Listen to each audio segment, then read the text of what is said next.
hope you rich folks don't mind slumming it in the humble abode of the poorest billionaire in the gang. But this is exactly why I built Mountainhead.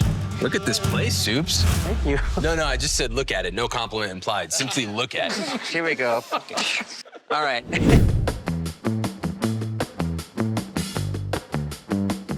It did happen very quickly. I think, in a way, that was ended up being a real positive, just in terms of there was no time to overthink it. You know, it's like getting on a roller coaster. It's like, we can get on this one right now. It's going. And it's like, before we knew it, we were making this movie. I mean, I remember thinking to myself, we had just started shooting, and I said, gosh, 10 days ago, I didn't even know what Mountainhead was. It was like that. You know, it was pretty insane. I don't even think I had time to tell my family I was leaving, my mom and my brother, I was leaving L.A. I think they were like, do you want to come for dinner? I'm like, I'm in Utah. I forgot to tell you, I've been shooting a movie that just started. I mean, it was like that, you know, it was just came out of nowhere. I love Succession, and, you know, I watched those episodes, and you watch these performances and this writing, and it's wonderful, the acting and the way it plays out. Kieran Cole, that funeral scene with Kieran, I mean, it's crazy, right? But then also how it's done, like how they are achieving these long takes, and it really is playing out like kind of like a play, yeah. It was kind of a thrill to actually get to see that from the inside, mm-hmm. and get a little bit of like a perspective on how they do that. And that, by the way, this crew is the same crew from Succession. Okay. And so it was like joining a band that's been playing together for they are totally in sync in a way that's just unbelievable. And it's fun to fit into that. For instance, the cameras, there's 2 cameras, and they've been working together for years. And there's the sound department. They've been working together for years. The camera, you know, one of the cameras is going where he feels like going based on the scene. And the sound person, like literally the camera like this, and I saw the sound guy go duck under the camera, take the boom, hold it, pull it back here. They have like hand signals for each other. It's kind of a beautiful thing. It's a breathtaking thing to see. And it was fun to get to be a part of that and participate in that, and so liberating. And anyway, but first of all, they say Steve Carell's in it. That's a big one for me. Yeah. I love him very much. I've gotten to work with him briefly once before, but this was he's someone I look up to very much as a person and as an actor. And then Corey and Rami, it was the second the 3 of us met. I remember we hugged in the hotel lobby, and this is going to sound so cheesy, but it felt right, if that makes any sense. Like we fit together well. Mm-hmm. Like, you know how like sometimes you hug someone, it's weird? Yeah. Or you like slap someone 5 and you miss. But there's some people you just like... the mojo's off. Yeah, some people are just like, boom, wow. Did that just happen? That was incredible. That it felt right.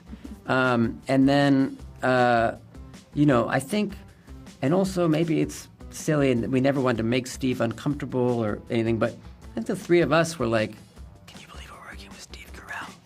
So I think that bonded us, you know, in a kind of, and it also made us like, can we rehearse at night, you guys, in each other's rooms so that we are not going to forget our lines in front of Steve Carell? I think, you know, that was a big incentive, was like, we're working with someone that we all admire. And yeah, but I've never been a part of something where it was so helpful. And everyone had to do more than they were meant to do to make it work in this amount of time. So, and everyone wanted to. It was the hardest working, most intense experience I've ever had that also seemed to be the most joyful. It like wasn't stressful. It was like people couldn't wait. Yeah. You know, people couldn't wait to try to make this for Jesse, and I loved it. Well, everything was scripted, and this, by the way, and so beautifully scripted that you can't even believe it. But Jesse always would allow for, if something came about or something felt natural, he was all for incorporating it. And I think one of the things that was really cool that he did was like the night we would rehearse really quickly the next day's work, just the four of us together in the set that we were going to shoot in, and we would read through the scenes, and it would be very telling, like, okay, this feels good, and out of those also I think came little revelations or lines, and it's funny, like, he's so collaborative and yet he has such a singular voice. That's the mystery. Mm-hmm. Like, how is that possible? How is someone collaborating and like up for you doing what you want to try and listening to everybody and being unmistakably your own thing? That's nuts.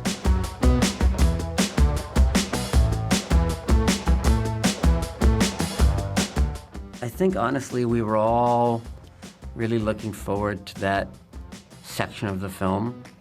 For the most part, it was sort of shot in order. Mm-hmm. And the movie there's a real shift right there. And that was something that it just all of a sudden became this very physical experience for all of us. And I remember Steve saying before we started, he's like, I just can't wait to get to that murder scene. I just can't wait to do that.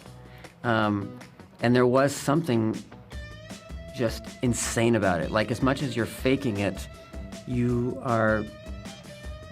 I had a pillow over Rami's face. I mean, it was insane. I mean, it was crazy and wild. But I think to answer your real question, though, my favorite part of the movie is one of my favorite scenes is when Steve says that we've got to kill Jeff.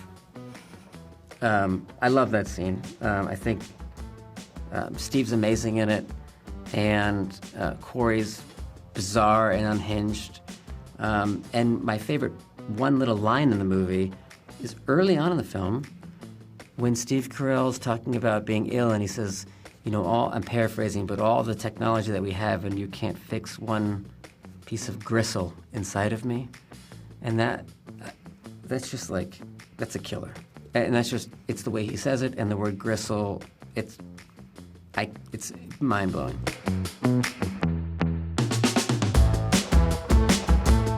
What was Madsen's friend who worked with Madsen with the beard? I feel like someone from the Scandinavian group, because I feel like it would have been, in a way, he would have thought, I was at your place and I saw all the glass that you guys are doing, and so I'm doing it here. So it's kind of my suite in here.